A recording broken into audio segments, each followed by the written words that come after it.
പ്രണാമം. നമുക്ക് ശ്രീ വാൽമീകി രാമായണത്തിലേക്ക് തന്നെ മടങ്ങാം. മഹാരാജാ ദശരഥൻ്റെ കരുത്തരായ പുത്രന്മാരുടെ കരച്ചിൽ കേട്ട സൈന്യങ്ങൾ ഞെട്ടിക്കൊണ്ട് പറഞ്ഞു, ഭരതകുമാരൻ ജ്യേഷ്ഠനെ സന്ദർശിച്ചു. തീർച്ച പിതൃമരണ വൃത്താന്തം കേട്ട് കേഴുന്ന അവരുടെ ശബ്ദമാണ് കേൾക്കുന്നത്. സ്വസ്ഥാനങ്ങൾ ഉപേക്ഷിച്ച് ശബ്ദം കേൾക്കുന്ന സ്ഥലത്തിലേക്ക് എല്ലാവരും ഏക മനസ്സോടെ ഓടി. കഷ്ടപ്പാടുകൾ സഹിച്ച് പരിചയമില്ലാത്ത അവർ കുതിരകളിലും ആനകളിലും, ഇതൊന്നും ഇല്ലാത്തവർ കാൽനടയായും, അടുത്ത ദിവസം വിട്ടുപോന്നവനാണെങ്കിലും അനേക കാലമായി വേർപെട്ടിട്ടുള്ളവനെ പോലെ ശ്രീരാമചന്ദ്രനെ കാണാൻ ഉഴറിക്കൊണ്ട് ആശ്രമ സമീപത്തിലേക്ക് പാശബദ്ധരായവർ പോലെ അടുത്തു. ആ സഹോദരന്മാരുടെ സമ്മേളനം കാണുവാനുള്ള ജിജ്ഞാസ അത്രയും അളവറ്റതായിരുന്നു സൈന്യങ്ങൾക്ക്. കുളമ്പടികളുടെയും ചക്രങ്ങളുടെയും നാദം ആ വൻകാട്ടിൽ മാറ്റൊലി കൊണ്ടു. കാർമേഘങ്ങളുടെ ചേർച്ചയിൽ ഉണ്ടാകുന്ന ഇടി പോലെ സൈന്യങ്ങളുടെ വരവ് മുഴങ്ങിത്തുടങ്ങി. പിടിയാനകളുമൊത്ത് വിഹരിക്കുന്ന മത്തഗജങ്ങൾ മതസൗരഭ്യം പരത്തിക്കൊണ്ട് മറ്റു കാടുകളിലേക്ക് പലായനം ചെയ്തു. ചെന്നായ, നരി, കാട്ടുപോത്ത്, സർപ്പം, കുരങ്ങ്, പുള്ളിമാൻ, കൃഷ്ണമൃഗം തുടങ്ങിയ കാട്ടുജന്തുക്കൾ വെളിവറ്റ പോലെ നാലുപാടും പാഞ്ഞു. കോകങ്ങൾ, അരയന്നങ്ങൾ, നത്തുകൾ, നീർക്കോഴികൾ, കൊറ്റികൾ, കുയിലുകൾ മുതലായ പക്ഷികൾ പരിഭ്രമിച്ച് ആകാശത്തിൽ പരന്നു. ഇങ്ങനെ ആകാശവും ഭൂമിയും ഒരുപോലെ പ്രശോഭിച്ചു. ശത്രുക്കൾക്ക് ഭയജനകമായ ശ്രീരാമദേവൻ വെറും മണ്ണിൽ ഇരിക്കുന്നത് കണ്ടപ്പോൾ പൗരമുഖ്യന്മാർ എല്ലാവരും കൈകേയിയെയും മന്ദരയെയും അത്യധികം പഴിച്ച് കണ്ണീരൊഴുക്കി ആ പുണ്യപാദങ്ങളിൽ നമസ്കരിച്ചു. മാതാപിതാക്കളെപ്പോലെ വാത്സല്യമസൃണങ്ങളായ കൈകളാൽ ദേവൻ അവരെ ആലിംഗനം ചെയ്തു. എല്ലാവരും കുമാരനെ വണങ്ങി നിന്നു. വയസ്യന്മാരെയും ബന്ധുക്കളെയും രഘുനന്ദനൻ യഥായോഗ്യം മാനിച്ചു. മൃദംഗനിനാദം തുടർന്നു കേൾക്കുന്നത് പോലെ മഹാശയന്മാരായ പ്രജകളുടെ വിലാപം ആകാശത്തിലും ഭൂമിയിലും പർവ്വത ഗുഹാന്തർഭാഗത്തിലും പ്രതിധ്വനിച്ചു.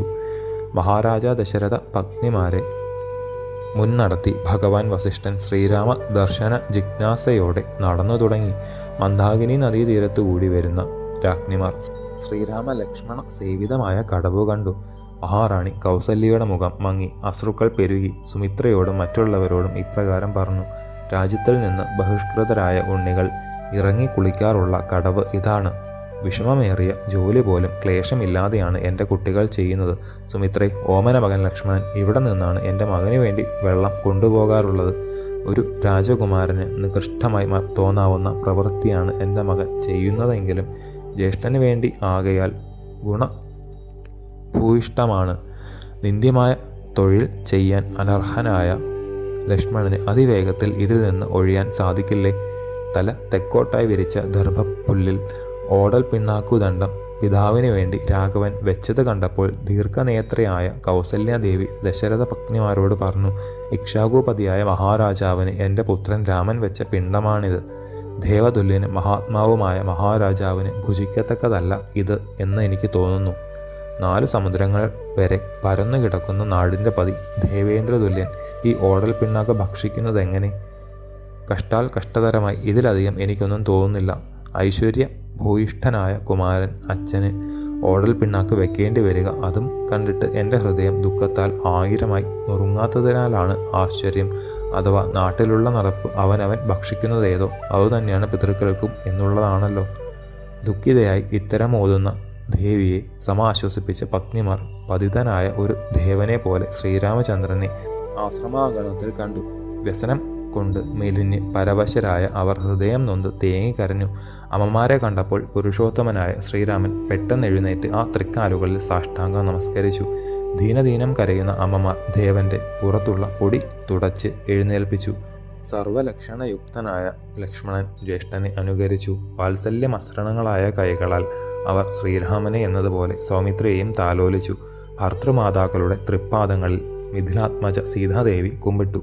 വനവാസം കൊണ്ട് കൃഷിയായി വ്യസനത്താൽ അശ്രുപൂർണം ഇഴിയായി നിൽക്കുന്ന വൈദേഹിയെ കൗസല്യദേവി ആലിംഗനം ചെയ്ത് അഴലോടെ ആരുടേ ചെയ്തു. വിദേഹാധിപതിയുടെ പുത്രി, ദശരഥ മഹാരാജാവിൻ്റെ സനുഷ, രാമൻ്റെ ധർമ്മപത്നി, ശൂന്യകാനനത്തിൽ കഷ്ടപ്പെട്ട് ജീവിക്കുക. മകളെ വെയിലേറ്റു താമരപ്പൂ പോലെ മർദ്ദിച്ച ആമ്പൽപ്പൂ പോലെ നിന്റെ വാടിയ മുഖം കാണുമ്പോൾ ചെന്തി ഉണങ്ങിയ വിറകിനെ പോലെ ദുഃഖം എൻ്റെ ഹൃദയത്തെ ദഹിപ്പിക്കുന്നു. മാതാവും പത്നിയും ഇപ്രകാരം സംസാരിച്ചു കൊണ്ടിരിക്കുമ്പോൾ ശ്രീരാമദേവൻ ഭഗവാൻ വസിഷ്ഠൻ്റെ തൃക്കാലുകളിൽ സാഷ്ടാംഗം വീണു നമസ്കരിച്ചു. ദേവേന്ദ്രൻ ബൃഹസ്പതിയുടെ പാദങ്ങളിൽ വന്ദിച്ച് ഇരിക്കുന്നത് പോലെ ദേവൻ ബ്രഹ്മർഷിയുടെ അനുവാദ നിർബന്ധങ്ങളാൽ ഒന്നിച്ചിരുന്നു. ഉത്തമന്മാരായ അമാത്യന്മാരും പൗരമുഖ്യന്മാരും സേനാപതിമാരും മികച്ച ധർമ്മവൃദ്ധന്മാരും ഒന്നിച്ച് ഭരതകുമാരൻ ഭ്രാതൃ സമീപത്തിൽ ഉപവിഷ്ടനായി. താപസവേഷധാരിയായി പ്രോജ്വലിക്കുന്ന സഹോദരനെ ദേവേന്ദ്രൻ ബ്രഹ്മാവിനെ എന്ന പോലെ സവിനയം തൊഴുതു.